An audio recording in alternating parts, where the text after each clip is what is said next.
Hi guys, good morning. तर काल होती फाल्गुन एकादशी. तर सर्वात पहिल्यांदा मी सकाळी उठून चहा पिला. त्यानंतर मी बनवलेला आहे स्वयंपाक. मग माझे जे पण क्लासेस होते ते मी अटेंड केले आणि मग मी थोडी रेस्ट घेतली. आणि इथे गार्डन आहे तर मी तिथे बसून जाते रेस्ट करायला थोडं. त्यानंतर सायंकाळी मी आणि माझी बहीण आम्ही निघालो होतो श्याम बाबाच्या मंदिरामध्ये, कारण की आज एकादशी होती. तर आम्ही सर्वात पहिल्यांदा घेतले आहे गुलाबाचे फूल तिथे बाबांना चढवायसाठी.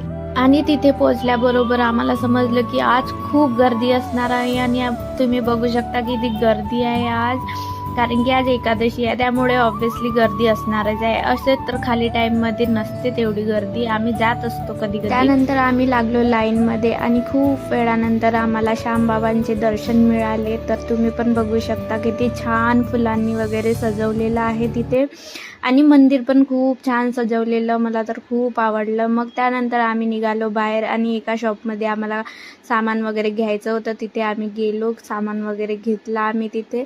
आणि त्यानंतर आम्हाला खूप जास्त भूक लागलेली, लाईनमध्ये उभे राहून महाप्रसाद पण होता पण तो आम्हाला मिळाला नाही कारण की खूप गर्दी होती तिथे. मग त्यानंतर आम्ही गेलो शॉपमध्ये, तिथे खाल्ला आम्ही टोर्नाडो. मग त्यांनी आमचा पोट नाही भरला तर आम्ही खाल्लं पाणीपुरी. मग छोले भटुरे खाऊन आम्ही निघून गेलो घरी.